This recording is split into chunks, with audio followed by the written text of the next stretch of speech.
ខ្ញុំសូមយកឱកាសនេះបញ្ជាក់បន្តិចរឿងថវិកាទៅលើវិស័យអប់រំនិងសុខាភិបាលកន្លងទៅថ្មីនេះរាជរដ្ឋាភិបាលបានដាក់ចេញនៅសារាចរណ៍របស់រាជរដ្ឋាភិបាលស្ដីពីការរៀបចំផែនការយុទ្ធសាស្ត្រថវិកាឆ្នាំ2027-2029និងការរៀបចំសេចក្តីព្រាងច្បាប់ស្ដីពីហិរញ្ញវត្ថុនិងការគ្រប់គ្រងឆ្នាំ2027អញ្ចឹងពេលនោះគឺឃើញមានវិទ្យុ AFE វិទ្យុភាសាបារាំងអន្តរជាតិបានផ្សាយថារាជរដ្ឋាភិបាលកម្ពុជាគ្រោងកាត់បន្ថយចំណាយក្នុងវិស័យអាទិភាពមួយចំនួនតួយ៉ាងវិស័យអប់រំនិងវិស័យសុខាភិបាលដើម្បីដាក់បញ្ចូលទៅក្នុងវិស័យការពារជាតិនៅឆ្នាំ2027គេបានបញ្ជាក់ថារដ្ឋាភិបាលគ្រោងកាត់បន្ថយចំណាយជាង$170លានលើវិស័យអប់រំសុខាភិបាលនៅឆ្នាំ2027ដើម្បីទៅពង្រឹងវិស័យការពារជាតិករណីនេះក្រសួងសេដ្ឋកិច្ចវត្ថុបានចេញពន្យល់រួចទៅហើយវាគ្មានករណីនេះទេខ្ញុំសូមពន្យល់នៅព្រឹកទេព្រោះក្រសួងសេដ្ឋកិច្ចវត្ថុទៅហើយប៉ុន្តែនៅតែមានអ្នកមិនយល់ហើយនៅតែមានអ្នកចេញមកថារដ្ឋាភិបាលល្ងងរដ្ឋាភិបាលអត់យល់បែរជាទៅកាត់សុខាភិបាលនិងអប់រំទៅស្អីវិញខ្ញុំសូមបញ្ជាក់ដោយខ្លីចេះទីមួយគឺរដ្ឋាភិបាលមិនមានការកាត់ចំណាយវិស័យអប់រំនិងវិស័យសុខាភិបាលទៅបំពេញឲ្យតម្រូវការវិស័យការពារជាតិទេទោះបីជាវិស័យការពារជាតិត្រូវកើនក៏ដោយនេះជាចម្លើយខ្លីទី2វិស័យសង្គមគិច្ចអប់រំសុខាភិបាលបន្តកើនឡើងជាក់ស្ដែងនៅឆ្នាំ2026នេះទោះបីជាយើងផ្ទុះសង្គ្រាម2025ក៏ដោយចំណាយលើវិស័យការពារជាតិកើនក៏ដោយប៉ុន្តែចំណាយលើវិស័យអប់រំនិងសុខាភិបាលអត់ថយទេមានតែកើននៅឆ្នាំ2026នេះហើយនឹងកើននៅឆ្នាំ2027ដល់ឆ្នាំ2029តទៅទៀតនេះគឺជាការពិតអត់មានការកាត់បន្ថយដកលុយពីអប់រំនិងសុខាភិបាលយកទៅបង្កើនឲ្យកងទ័ពនោះទេកងទ័ពវិស័យការពារជាតិរដ្ឋាភិបាលមានថវិកាគ្រប់គ្រាន់សម្រាប់បង្កើននៅវិស័យដែលសំខាន់រួមទាំងវិស័យការពារជាតិសន្តិសុខជាតិវិស័យអប់រំនិងសុខាភិបាលគឺសង្គមគិច្ចនេះឯងនេះគឺជាការជាក់ស្ដែងដែលខ្ញុំសូមប្រកាសបញ្ជាក់បងប្អូននៅពេលនេះបាទហើយបើយើងមើលនៅក្នុងដើមអាណត្តិនេះវិស័យអាទិភាពរបស់ជាតិអប់រំសុខាភិបាលច្រើនអាណត្តិមកហើយមនុស្សគឺជាគោលដៅទី1បំផុតនៃអភិក្រមរបស់រាជរដ្ឋាភិបាលច្រើនអាណត្តិមកហើយយុទ្ធសាស្ត្រត្រីកោណចតុកោណបញ្ញកោណឥឡូវចូលបញ្ញកោណដំណាក់កាលទី1អញ្ចឹងបើយើងមើលទៅក្នុងអាណត្តិនេះគឺថាតាំងពីឆ្នាំ2024មក2026 3ឆ្នាំនេះថវិកានៅក្នុងវិស័យសង្គមគិច្ចជាមធ្យមកើនឡើងគឺជាង$2,600 លានអាមេរិកដែលមានកំណើនជាមធ្យម 7%វិស័យការពារជាតិនិងសន្តិសុខសណ្ដាប់ធ្នាប់មានចំនួនជា$1,100 លានអាមេរិកស្មើហើយកើនមធ្យមតែ 3.3% ទេនៅក្នុងរយៈពេល2024ទៅ2026នេះហើយបើសិនជាយើងគិតជាមេគុណគឺចំណាយទៅលើសង្គមគិច្ចទៅលើអប់រំនិងសុខាភិបាលកំណើនកើន1 គុណជា 2ប្រៀបធៀបជាមួយនឹងវិស័យការពារជាតិសន្តិសុខជាតិនេះគឺជាអត្ថប្រយោជន៍ជាក់ស្ដែងដែលយើងបញ្ជាក់ថាអប់រំនិងសុខាភិបាលវិស័យសង្គមគិច្ចនេះគឺជាអត្ថប្រយោជន៍ទី1របស់រដ្ឋាភិបាលនឹងការចំណាយធំជាងគេបំផុតហើយនៅតែបន្តជាអត្ថប្រយោជន៍ទី1ទោះបីក្នុងកលៈទេសៈដែលយើងមានសង្គ្រាមនេះក៏ដោយនេះគឺជាការបញ្ជាក់ហើយនឹងការអនុវត្តជាក់ស្ដែងរបស់រាជរដ្ឋាភិបាលអញ្ចឹងសំណួរសួរថាចុះបញ្យល់យ៉ាងម៉េចបើតួលេខគេដាក់មកតួលេខរបស់វិទ្យុបារាំងអន្តរជាតិគេយកតួលេខដែលសារាចរណ៍ណែនាំភ្ជាប់មកជាមួយដែរគេយកអានឹងជាភស្តុតាងគេគុណគូទៅគេឃើញថយវែនចុះបញ្យល់យ៉ាងម៉េចថាកើនវាសាមញ្ញទេខ្ញុំគិតថាហើយបានបញ្ជាក់ជាមួយជំនាញរបស់ក្រសួងសេដ្ឋកិច្ចអ្វីដែលវិទ្យុយកច្រឡំនោះគឺយកច្រឡំតួលេខដែលជាប់នៅសារាចរណ៍ណែនាំតួលេខនេះគឺមិនមែនជាតួលេខចុងក្រោយក្នុងច្បាប់ថវិកាទេគឺជាតួលេខដំបូងសម្រាប់យកទៅចរចាហើយខ្ញុំបញ្យល់ឥឡូវសូមឱកាសនេះបញ្យល់បន្តិចចុះតែរឿងនេះវាបច្ចេកទេស តែខ្ញុំសូមខិតខំបញ្យល់យ៉ាងណាឲ្យបានសក្តិឲ្យអាដាមអង្គជួនរត់ទៅនេះអាចយល់ហើយកុំដោយមិនប្រើបច្ចេកទេសពេកបាទអញ្ចឹងអ្វីដែលទួបារាំងវិទ្យុបារាំងអន្តរជាតិយកនោះបានន័យថាគាត់ប្រៀបធៀបតួលេខខុសបានន័យយកគោទៅប្រៀបធៀបជាមួយក្របីស្អីទៅគោស្អីទៅក្របីគោក្របីនេះបានន័យថាយកតួលេខ2ដែលមិនមានសកុតភាពជាមួយគ្នាយកទៅប្រៀបធៀបវាខុសបើចង់យកតួលេខដែលការចំណាយពិតប្រាកដត្រូវយកតួលេខច្បាប់ថវិកាប្រចាំឆ្នាំបានន័យថាក្រោយពីចរចាអញ្ចឹងស្អីទៅជាតួលេខនៅក្នុងច្បាប់ថវិកានិងស្អីទៅដែលជាតួលេខដែលប្រកាសនៅក្នុងសារាចរណ៍ថ្ងៃមុនដែលហៅថាពីដានគោលឆ្នាំ2017អញ្ចឹងជានីតិវិធីនៅក្នុងការចរចារបស់ក្រសួងនីមួយមុននឹងចាប់ផ្ដើមចរចាខែ7ហើយបិទខ្ចប់ថវិកាហើយឆ្លងសភាហើយបិទចប់ចរចានៅខែ9ហើយបាននីតិវិធីយកទៅឆ្លងបូកសរុបទៅយកទៅឆ្លងសភាអញ្ចឹងពេលដែលចាប់ផ្ដើមដំបូងគឺក្រសួងសេដ្ឋកិច្ចហិរញ្ញវត្ថុនឹងចេញតួលេខមួយដែលហៅថាពីដានគោលឆ្នាំ2017ជាតួលេខបឋមដើម្បីយកទៅចរចា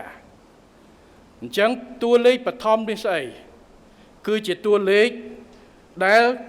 ផ្អែកទៅលើសកម្មភាពជាប្រចាំឆ្នាំរបស់ក្រសួងតែជាប្រចាំរបស់ក្រសួងអញ្ចឹងគេយកអានឹងគេដកចេញនៅសកម្មភាពដែលបានបញ្ចប់ឆ្នាំ2026ដកចេញនៅមុខចំណាយមិនប្រចាំមួយចំនួនហើយរួមទាំងដកចេញនៅការធ្វើវិសោធនកម្មចំណាយមួយចំនួនដែលសន្សំដែលដើម្បីធានានៅប្រសិទ្ធភាពនៃថវិកាសម្រាប់ក្រសួងណាបាទអញ្ចឹងគេយកអានឹងទៅ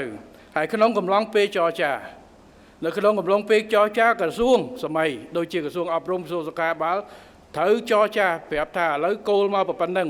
តែខ្ញុំត្រូវសុំបន្ថែមចំណាយជាប្រចាំមិនប្រចាំមួយចំនួនសុំបន្ថែមនៅគេថាបន្តការចំណាយទៅលើមុខព្រួយមួយចំនួនដែលមិនទាន់ចប់នៅឆ្នាំ2026សុំបន្ថែមទៅលើតម្រូវថវិកាទៅលើចំណាយអាទិភាពថ្មីគោលនយោបាយថ្មីបាទអញ្ចឹងគេនឹងចរចាឲ្យអាដើមឧទាហរណ៍ដើម100ពេលដែលចរចាទៅអាចឡើង105ពេលបិទបញ្ចប់អានេះគឺខ្ញុំបញ្ជាក់តែប៉ុណ្្នឹងអញ្ចឹងដែល RFE យកទៅនិយាយថាថវិកា2027នេះទៀបជាងថវិកា2026វាអត់ត្រូវព្រោះគេមិនទាន់ចរចាផងត្រូវឲ្យចរចាខែ7បាទតខែ9បានចេញលទ្ធផលថាបានប្រមាណសម្រាប់2027អញ្ចឹងការយល់ច្រឡំនេះគឺរឿងតែប៉ុណ្្នឹងបាទដែលថាថវិកាឆ្នាំ2027សម្រាប់ក្រសួងសុខាភិបាលហើយក្រសួងអប់រំនេះថយចុះ$170 លានប្រៀបធៀបទៅច្បាប់ថវិកាឆ្នាំ2026ប្រៀបធៀបវាអត់ត្រូវព្រោះមិនទាន់ចរចាចេញចប់ផងអាលេខចុងក្រោយទាន់ចេញផងអញ្ចឹងអ្នកនៅក្នុងវិស័យអប់រំគ្រូអីកុំអាលភ័យមិនស្រួលឮសូរថាគេកាត់វិស័យអប់រំស្រួលកាត់ទាំងថវិការបស់ខ្លួនទៀតអត់ទេអត់មានកាត់ទេបាទហើយថវិកាដែលចេញជាសារាចរណែនាំនោះគឺថវិកាបឋមតួលេខបឋមសម្រាប់យកទៅចរចានេះគឺជាការពិតដែលខ្ញុំសូមបញ្ជាក់ហើយឥឡូវយើងយកជាក់ស្ដែងយ៉ាងម៉េចឧទាហរណ៍ជាក់ស្ដែងនៅក្នុងវិស័យសុខាភិបាលថវិកាក្រសួងសុខាភិបាលយើងនិយាយយកគោលថាឆ្នាំ2026នេះថវិកានៅក្នុងច្បាប់ថវិកាដែលមកក្រសួងសុខាភិបាលមាន$2,754,936 លាន$7,54,936 លានរៀលបាទអានឹងជាង2,750ថា2,755 លានរៀលចុះជាច្បាប់ថវិកាដល់ឥឡូវតួលេខពីដានគោលឆ្នាំ2027យើងចេញមក$2,694 បៀលាន អាហ្នឹងសម្រាប់ពីដានគោលយកទៅចរចាអាហ្នឹងហើយបានជាមើលទៅហាក់ដូចជាវាថយបើប្រៀបធៀបទៅវាថយ61 billion ស្មើនឹងថយ5 ដល់ 10 លានដុល្លារអញ្ចឹងប្រហែលគេយកអាហ្នឹងទៅប្រៀបធៀបអត់ទេកុំអាលភ័យមិនមែនតែទេគេយកទៅចរចាជាក់ស្ដែងខ្ញុំសូមបញ្ជាក់អង្កលពី2026ពីដានគោលដែលមុននឹងចរចាមានតែ2618 billion ទេដែលចាប់ផ្ដើមចរចាដល់ពេលចប់ចរចាបានចេញទៅ2754 លាននេះ billion នេះអញ្ចឹងវាកើន 105% កើន 5% បាទអញ្ចឹងខ្ញុំសូមបញ្ជាក់ម្ដងទៀត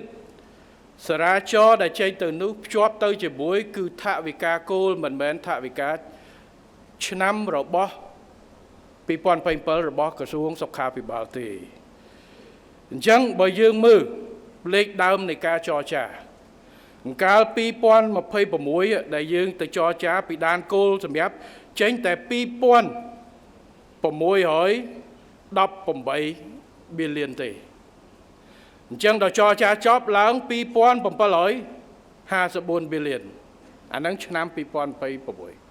ឥឡូវឆ្នាំ2027នេះអាពីដានគោលលេខដែលចូលទៅចរចាដំបូងនេះគឺខ្ពស់ជាងលេខដែលចូលចរចានៅឆ្នាំ2016ទៅហើយគឺ2694 billion នោះអញ្ចឹងវាលើស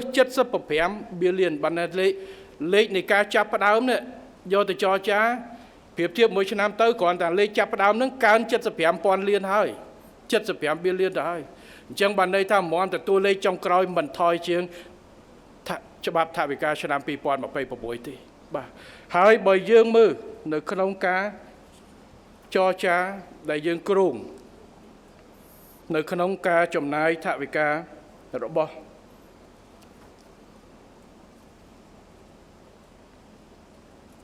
វិស័យសង្គមគិច្ច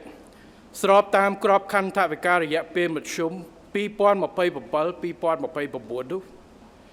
ចំណាយវិស័យសង្គមគិច្ចនឹងគ្រោងកើនឡើង 3.4% សម្រាប់ឆ្នាំ2027គ្រោង 8.3% នៅឆ្នាំ2028និងគ្រោងកើនឡើង 5% នៅឆ្នាំ2029កើនជាមធ្យម2027-29នេះគឺ 5.6% អញ្ចឹងអត់មានកន្លែងណាមួយដែលបញ្ជាក់ថារដ្ឋាភិបាលកាត់លុយពីវិស័យអប់រំនិងសុខាភិបាលដើម្បីយកទៅបង្កើនវិស័យការពារជាតិនោះទេនេះគឺខ្ញុំសូមបញ្ជាក់បាទហើយសូមបងប្អូនឈប់ព្រួយបារម្ភទៅអតិភិបសំខាន់របស់រាជរដ្ឋាភិបាលដឹកនាំដោយគណៈបកប្រជាជនកម្ពុជាបកផ្សេងឡើងការបដិបត្តិទេប៉ុន្តែសម្រាប់អតិភិបដែលដឹកនាំដោយរដ្ឋាភិបាលដឹកនាំដោយគណៈបកប្រជាជនព្រោះរដ្ឋាភិបាលដឹកនាំដោយបកណាអនុវត្តគោលនយោបាយរបស់គណៈបកនោះអញ្ចឹងសម្រាប់ការធានារបស់យើងគឺវិស័យសង្គមគិច្ចមានសុខាភិបាលនិងអប់រំគឺជាអាទិភាពទី1មនុស្សគឺជាអាទិភាពទី1សម្រាប់យើងហើយការចំណាយនឹងបន្តកើនតាមយ៉ាងហោចណាស់នៅក្នុង2027-29នេះចឹងសូមកុំព្រួយបារម្ភឬមានការយល់ច្រឡំថារដ្ឋាភិបាលកាត់លុយពីអប់រំនិងសុខាភិបាលតទៅទៀតបាទ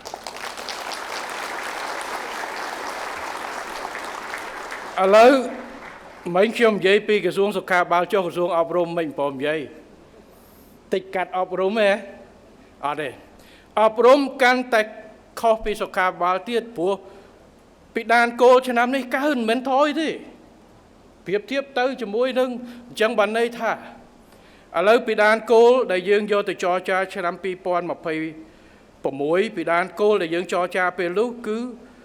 4457 billion យកលេខមូល4457 billionរៀលដែលយើងចរចាចេញជាច្បាប់ថវិកាយើងបាន4474 billion បាទកើនបន្តិចអញ្ចឹងពីដានគោលដែលយើងចាប់ផ្ដើមចរចាសម្រាប់ថវិកាឆ្នាំ2027នេះសម្រាប់វិស័យអប់រំគឺ4689 billion នោះបានន័យថាកើន231 billionគ្រាន់តែពេលចាប់ផ្ដើមរួចទៅហើយអញ្ចឹងមិនតលទ្ធផលចុងក្រោយកាន់តែកើនខ្ពស់ជាងឆ្នាំ2026ពិតប្រាកដណាស់បាទគ្រាន់តែអាលេខបឋមយកទៅចរចានឹងខ្ពស់ជាងច្បាប់ថវិកាសម្រាប់អប់រំឆ្នាំ2026រួចទៅហើយ ហើយពេលដែលចរចានេះមិនងាយក្រសួងណាថយក្រោយមានតែកើនតែចរចាចប់ព្រោះពេលដែលគេកំណត់តួលេខពីដានគោលទៅចរចាគឺលេខអបបរមាដែលយកតែអ្វីដែលប្រចាំបាច់ចឹងពេលដែលចរចាមួយក្រសួងមុខតដាក់ថាឥឡូវឆ្នាំថ្មីនេះខ្ញុំមានគោលនយោបាយថ្មីអធិភាពថ្មីអញ្ចឹងអាចុងក្រោយប្រកាសជាកើនលើសពីដានគោលឆ្នាំ2027 4689នេះទៅហើយអញ្ចឹងសូមបញ្ជាក់ហើយបើយើងប្រៀបធៀបទៅពីដានគោលដែលយើងយកទៅចរចានេះប្រៀបធៀបជាមួយច្បាប់ថវិកា2026សម្រាប់វិស័យអប់រំគឺកើន214,000 លាន billion ដូចស្មើ53 លានដុល្លារសុខាភិបាលពីដានគោលប្រៀបធៀបជាមួយច្បាប់ថវិកាដកបន្តិចតែសុខអប់រំគឺកើនបាទខ្ពស់ជាងអញ្ចឹងគឺសូមមានភាពជឿជាក់ចុះហើយលោកគ្រូនៅទីនេះណាហើយវិស័យកីឡារបស់យើងទាំងអ្នកប្រកួតអីផ្សេងទាំងអស់ឲ្យមានលំនឹងចិត្តចុះបាទអត់កាត់ទេមានតែបន្ថែមហើយអប់រំឆ្នាំនេះអាចកើនគួរសមផងដែរបាទអញ្ចឹងគឺសូមបញ្ជាក់សួរវិស័យកាអញ្ចឹងចុះវិស័យការពារជាតិអត់កើនទេអីវិស័យការពារជាតិក៏កើនដែរអតិភិបសម្រាប់ពង្រឹងវិស័យការពារជាតិរបស់យើងអនុវត្តច្បាប់កាតព្វកិច្ចត្រូវកើន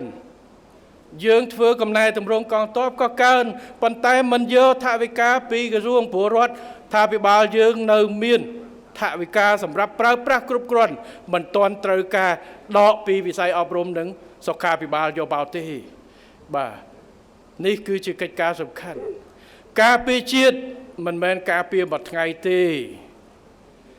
ការពារជាតិគឺត្រូវការប្រើប្រាស់រយៈពេលរួងវែងដរាបណាប្រទេសខ្មែរនៅតែជាប្រទេសការពារជាតិត្រូវតែធ្វើការពារទាំងបូរណភាពទឹកដី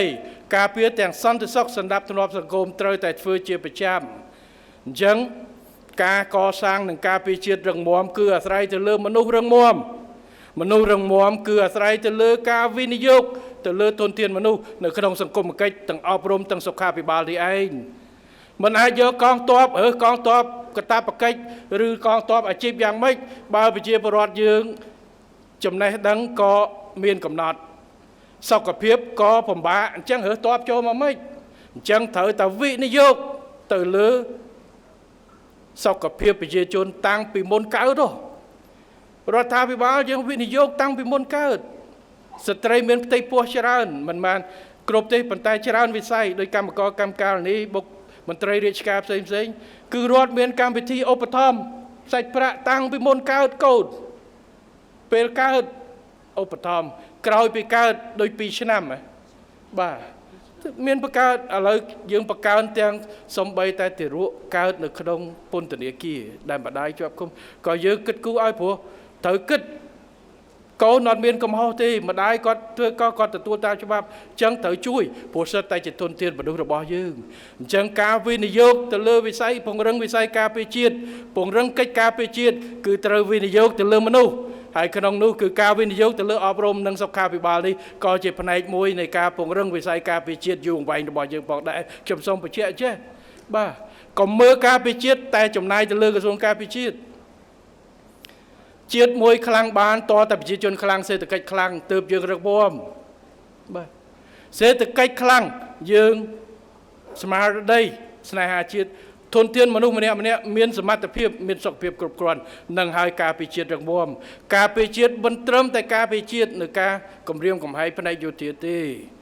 ការពារជាតិគ្រប់ទាំងអស់សំបីតែវាយបហាភេរវកម្មសំបីតែជំងឺដោយកូវីដចឹងក៏យើងការពារជាតិដែរបើគ្មានមន្ត្រីពេទ្យរបស់យើងរឹងមាំតើការពារជីវិតប្រជាជនយើងបានទេពេលដែលកូវីដវាយបហាឥឡូវឮសូរជំងឺស្អីផ្សេងបាទកើតទៀតប៉ុន្តែដោយសារយើងមានប្រព័ន្ធសុខាភិបាលរឹងមាំយើងអាចធានាបានហើយនៅឆ្នាំ2021-22ដែលផ្ទុះខ្លាំងនៅកម្ពុជាក្រោមការដឹកនាំរបស់សម្ដេចតេជោហើយការអនុវត្តរបស់មន្ត្រីរបស់យើងគ្រប់ជាន់ថ្នាក់រួមទាំងប្រជាពលរដ្ឋរបស់យើងបានរួមគ្នាទប់កូវីដនេះប៉ុន្តែយើងស្លាប់ 3,000 នាក់ជាងប៉ុន្តែបើសិនជាយើងគ្មានសមត្ថភាពទប់ទល់មិនមែនត្រឹម 3,000 ទេប្រទេសខ្លះតូចជាងយើងស្លាប់រាប់ពាន់ទេពេលនោះ អញ្ចឹងហើយគឺការការពារទៅលើវិស័យអប់រំការផ្ដល់អាទិភាពលើវិស័យអប់រំសុខាភិបាលត្រូវតែធ្វើអញ្ចឹងខ្ញុំសូមបញ្ជាក់ម្ដងទៀតទោះបីជាការការពារជាតិវិស័យការពារជាតិឆ្នាំនេះនឹងទៅខាងមុខយើងត្រូវពង្រឹងក៏ដោយប៉ុន្តែយើងមិនចោលនៅការអភិវឌ្ឍនិងការវិនិយោគទៅលើធនធានមនុស្សជាពិសេសវិស័យសង្គមគិច្ចរបស់យើងអប់រំនិងសុខាភិបាលហើយថវិកាអត់មានកាត់ទេមានតែគ្រោងកើនប្រមាណចប់វិច្ឆិបខែ9ដឹងហើយប៉ុន្តែអត់មានថយទេឆ្នាំ2027ហើយក៏មិនថយ2028 29ដែរព្រោះដោយខ្ញុំប្រកាសមិនអញ្ចឹងគឺថាការត្រៀមជាថវិកានៅក្នុងការគ្រោងរយៈពេលមធ្យមយើងបានកើន 3.4% 2027 8.3% 2028និង5% 2029រួចទៅហើយអញ្ចឹងគឺនឹងកើនបន្តទៅទៀតនេះគឺសូមឲ្យបញ្ជាក់តែប៉ុណ្ណេះ